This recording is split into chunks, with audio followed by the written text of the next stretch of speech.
March 30th, 1947, a new and innovative car was introduced to America. An engineer that designed gun turrets used during World War II, and he also developed a prototype combat car that was never used during the war because it was deemed too fast. This was the man behind the vision of this new company. Who could this be?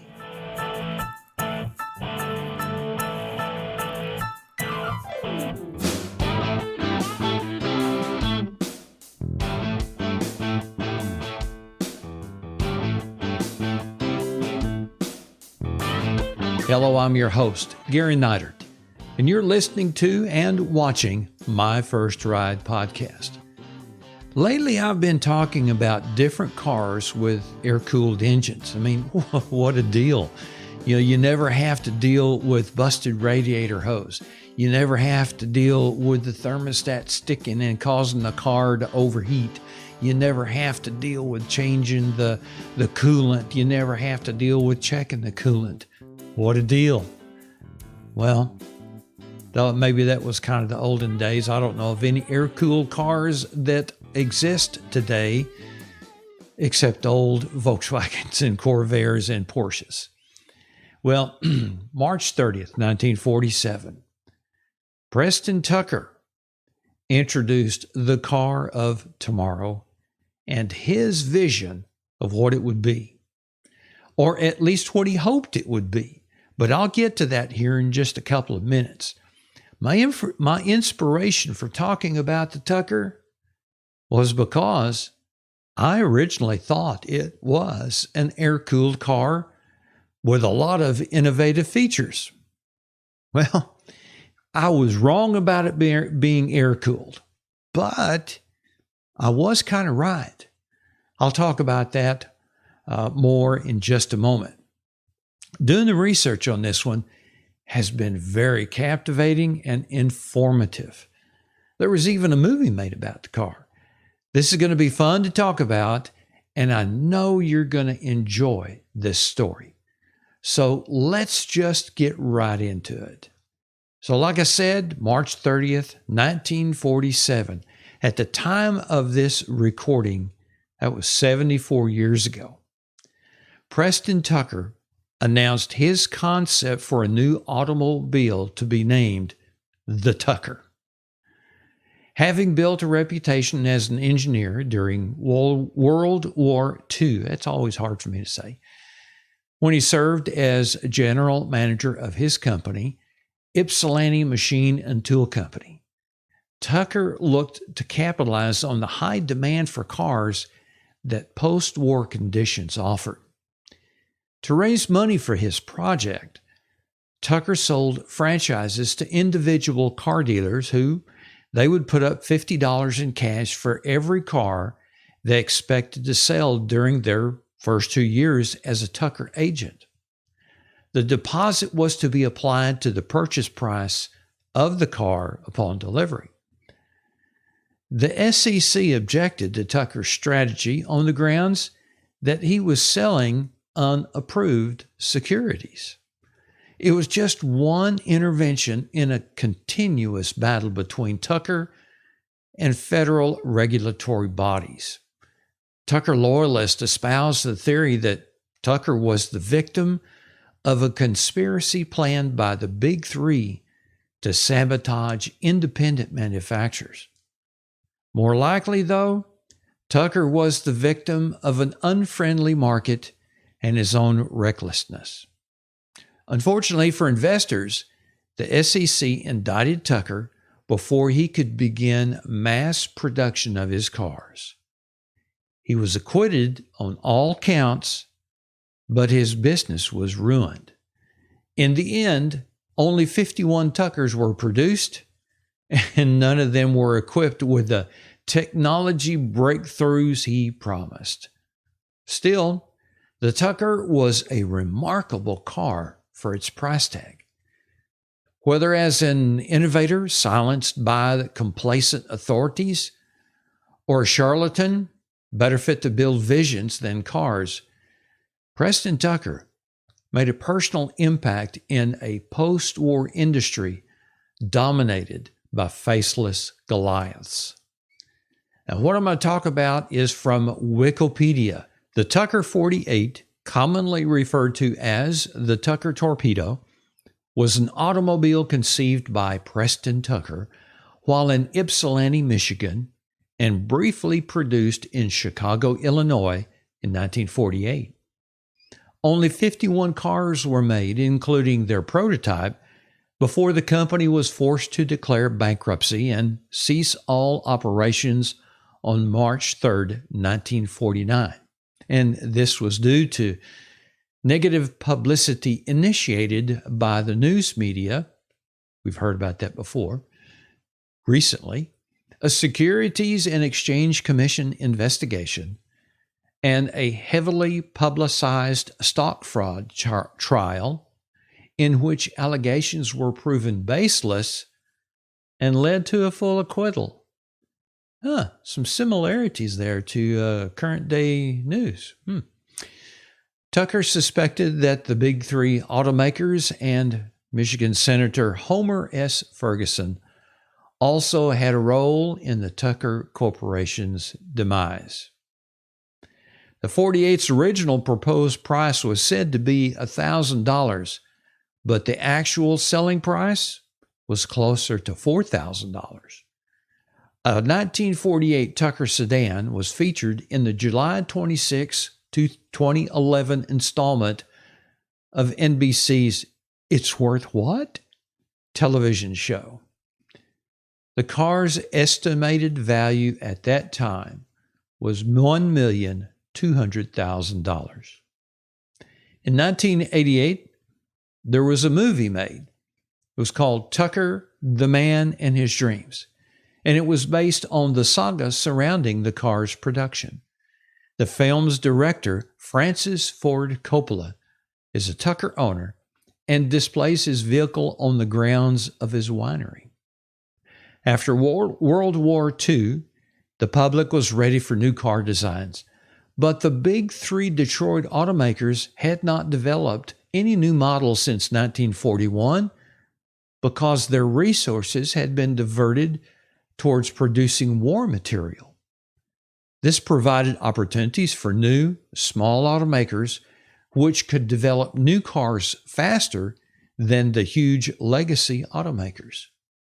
Studebaker was the first to introduce an all-new post-war model, but Tucker took a different track, designing a safer car with innovative features and modern styling. His specifications call for a water-cooled aluminum block. See, I missed it. I thought it was air-cooled. Flat six rear engine, disc brakes, four-wheel independent suspension, fuel injection, the location of all instruments within the reach of the steering wheel, seat belts, and a padded dashboard. Long time before padded dashboards came into existence. The Tucker automobile was originally named the Torpedo, but was changed to the Tucker 48, reportedly because Tucker did not want to remind the public of the horrors of World War II. Despite the name change, the Tucker 48 is still often referred to as the Tucker Torpedo. The Tucker was a pioneer in terms of engineering and safety features. A rear engine, rear-wheel drive configuration had been employed in Tatras and Volkswagens, and headlamps that turned with the front wheels had been available since the 1920s. But they would have been first for a modern American production car. The most recognizable feature of the Tucker 48 was a third directional headlamp. Centrally located, it would activate at steering angles of greater than 10 degrees to light the car's path around corners. At the time, 17 states had laws against the cars having more than two headlights. Tucker fabricated a cover for the center light for use in these states. The car had a rear engine and rear wheel drive. A perimeter frame surrounded the vehicle for crash protection, as well as a roll bar integrated into the roof. What a concept. The steering box was behind the front axle to protect the driver in a front-end accident. The instrument panel and all controls were within easy reach of the steering wheel, and the dashboard, as I said before, was padded for safety. The windshield was made of shatterproof glass and designed to pop out in a collision to protect occupants. The car's parking brake had a separate key so it could be locked in place to prevent theft. Theft prevention long before all that happened in Detroit. The doors extended into the roof to ease entry and exit. Made for the tall guys or gals, each Tucker that was built differed somewhat from the previous car, as each car was built basically a prototype where design features and engineering concepts were tried, improved, or discarded through the production cycle. The door releases on the interior of the Tucker came from the Lincoln Zephyr. The steering columns used in the Tucker were donated by Ford and are from the 1941 Lincoln. Preston Tucker held a patent for a collapsible steering column design. A glove box was added to the front door panels instead of the more conventional location in the dashboard to provide space for the crash chamber that Tucker's now famous for. This is a padded area ahead of the passenger seat, free from obstructions, providing the front passengers an area to protect themselves in the event of an accident. The engine and transmission were mounted on a separate subframe, which was secured with only 6 bolts. The entire drivetrain could be lowered and removed from the car in just minutes. Tucker envisioned loaner engines quickly being swapped in for service in just 30 minutes. Tucker envisioned several other innovations that were later abandoned: magnesium wheels, disc brakes, fuel injection, self-sealing tubeless tires, and a direct drive torque converter transmission were all evaluated or tested, but were dropped on the final prototype due to cost, engineering complexity, and lack of time to develop. Tucker initially tried to develop an innovative engine with the help from Ben Parsons, then owner and president of the Fuel Charger Corporation, and would later be Tucker's vice president of engineering. It was a 589 cubic inch, 9.6 liter flat 6-cylinder with a hemispherical combustion chamber. Oh, they could have said back in the 40s, hey, is that thing a Hemi? It had fuel injection, or it was going to have fuel injection and overhead valves that were operated by oil pressure rather than a camshaft. This unique engine was designed to idle at 100 RPM and cruise at 250 to 1200 RPM through the use of direct drive torque converters on each driving wheel instead of a transmission. It was designed to produce almost 200 horsepower and 450 foot-pounds of torque at only 1800 RPM. When cruising at 60 miles an hour, it would only turn at approximately 1000 RPM. These features would have been an auto industry first in 1948, but as engine development proceeded, problems appeared. 6 prototypes of the 589 engine were built. It was installed only in the test chassis and the first prototype. Tucker had promised 150 horsepower, but his innovative engine was not working out. The valve train proved problematic, and the engine only produced approximately 88 horsepower. The high oil pressure required a 24-volt electrical system, up to 60 volts to get it started, and a long cranking time at startup. Additionally, the oil pressure required to maintain valve function was not achieved until the engine was turning at higher RPM, and Tucker's engineers struggled with keeping the valve train working at idle and lower speeds or RPMs. Having wasted nearly a year trying to make the 589 work, Tucker started looking for alternatives. The first company that he tried was the Lycoming aircraft engine, but it would not fit in the car's rear engine compartment. Here's why I thought it was an air-cooled engine, but I don't remember ever reading this. Here we go. An air-cooled flat six engine, the O as in OO, the 035, made by air-cooled motors and originally intended for the Bell 47 helicopter, fit. Its 166 horsepower pleased Tucker, so he purchased 4 samples for $5,000 each, and his engineers converted the 334 cubic inch engine to water cooling. And this was a decision that's puzzled historians ever since. Convert it to water cool. It probably would have worked just fine as an air-cooled engine. The Franklin engine was heavily modified by Tucker's engineers, including Eddie Offutt and Tucker's son Preston Jr. at his Ypsilanti machine shop. Using an aircraft engine in an automotive application required significant modification. Thus, very few parts of the original Franklin engine were retained in the final Tucker engine.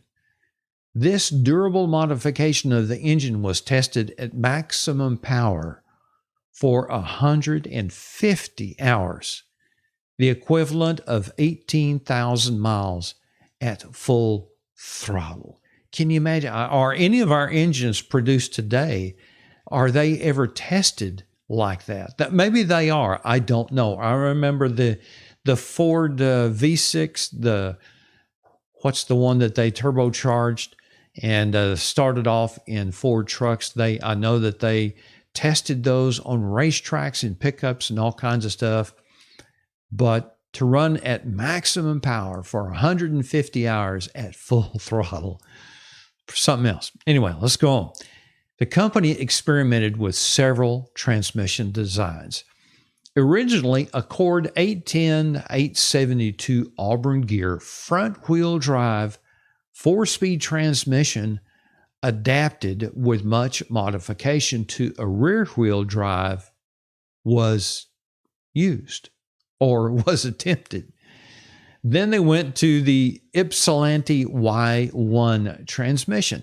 Ypsilanti Machine and Tool Company, which was tapped to recondition the Cord transmissions because they had to be modified and because they had to find them in junkyards or wherever they could find them, began immediately redesigning the transmission for mass production for Tucker.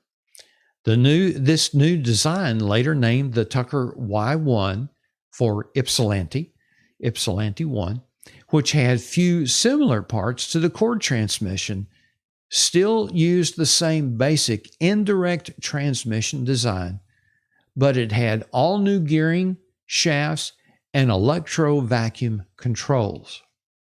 Now, there were a lot of problems still with the transmission, and that led to the Tucker-matic drive. To solve the continuous transmissions with a new final transmission design, Warren Rice, creator of the Buick Dynaflow transmission, was consulted.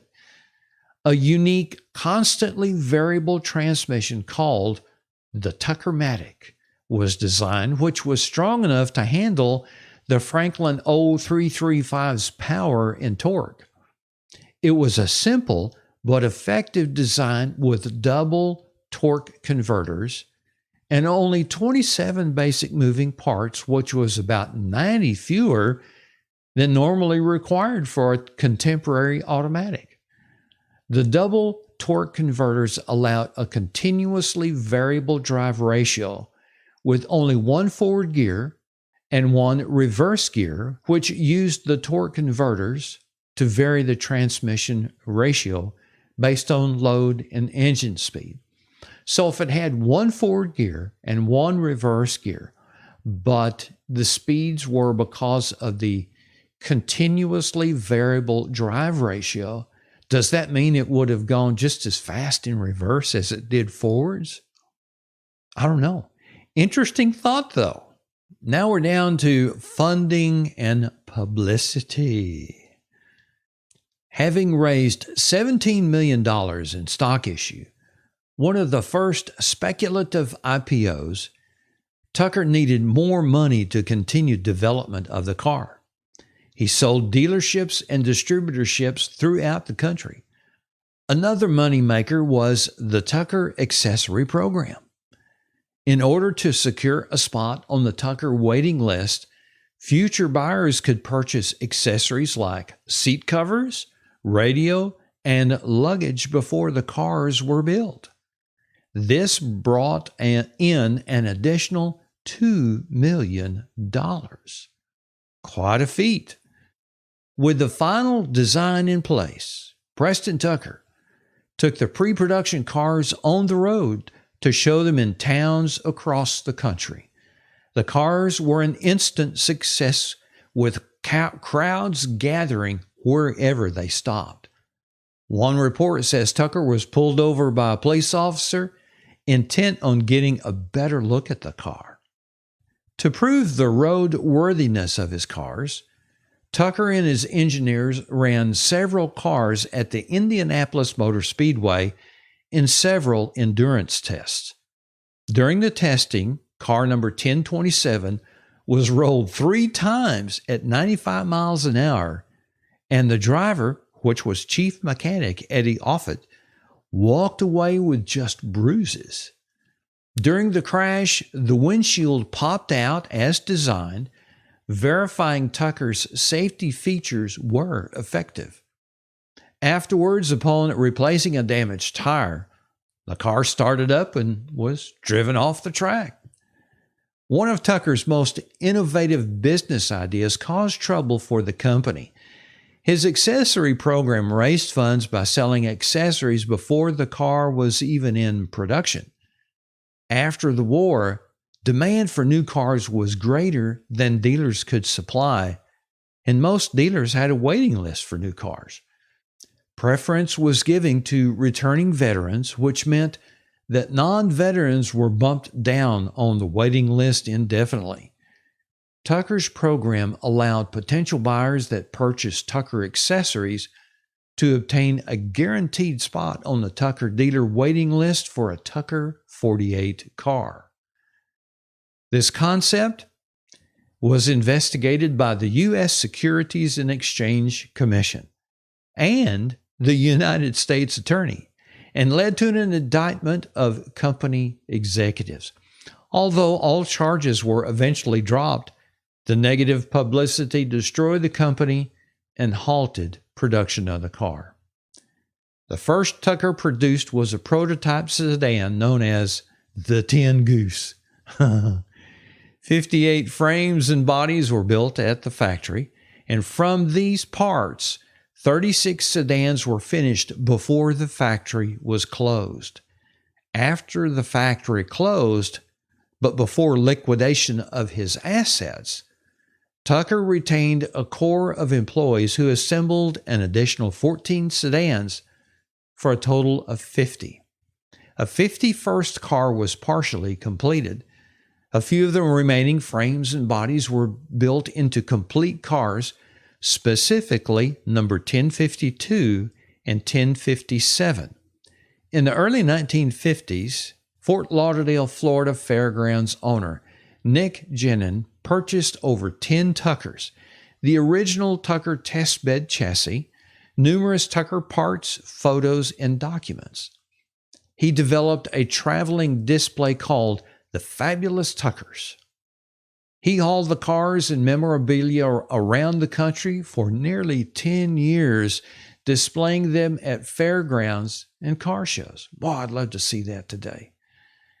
His display highlighted the questionable policies and SEC fraud investigation which brought Tucker down. When the cars appeared at auction, which is rare, they command prices attained by only a few marquee cars. In August 2010, Tucker number 1045 sold for $1.127 million, while Tucker number 1043 went for $2.915 million, almost $3 million at auction in 2012. So what do you think about that? The Tucker. What a fantastic car. What a fantastic car. I would love to have seen that, the Traveling Tucker show. Man, what an opportunity. Some of these vehicles are still on display around the country, like Francis Ford Coppola at his winery. There are several other Tuckers around the country that are on display. I think some are still in Fort Lauderdale. But I would, if I were you, I would look up, go to, on my website, there will be a link that will take you to the Wikipedia link for Tuckers. And there's a listing of all the chassis or all the car numbers that were built. And it shows, if someone knows where they're at, it shows where they're at or if they're on display. I would encourage you to go take a look at that and just read all about the Tucker. I mean, there was a whole lot more information on Wikipedia than I could ever imagine trying to fit within a short period of time. And there's another website I'll include that talks about, that is specifically geared towards the Tuckers. It's a great website. So go check those links out in the show notes. And I think you'll really enjoy it. So anyway, I've really enjoyed looking this up and doing the research on the Tucker. Fantastic car. Fascinating car. There are videos on YouTube where you get to see one actually driving right now. So beautiful car, wonderful styling. Too bad it had to end like it did. And but it did. All good things must come to an end. Sometimes those things come to an end faster than they should by means that shouldn't have happened. There you go. The Tucker 48. Let me know what you think about that. If you've ever heard of the Tucker, or if you haven't heard about the Tucker, let me know in the show notes. Well, what's coming up next on My First Ride? I'm constantly searching for people that would enjoy telling the stories of their first rides and how their lives were influenced by that first ride. And I bet you probably know someone that would be a great guest for My First Ride podcast, right? Let me know a little bit about them and their story. What about you telling your story on the podcast? Let me know a little bit about you and your first ride. Check us out and subscribe to the podcast on iTunes, Spotify, and more. And of course, you can always go to the website at myfirstridepodcast.com. One final thought. You may not have your first ride, but you still have the memories. It's time to share them. Contact me if you have any questions regarding today's podcast, or if you'd like to be a guest on My First Ride podcast. I'm Gary Neidert, and you've just experienced My First Ride podcast. Call me 972-771-7899 or email me at myfirstridepodcast@gmail.com. Thanks for listening. Thanks for watching.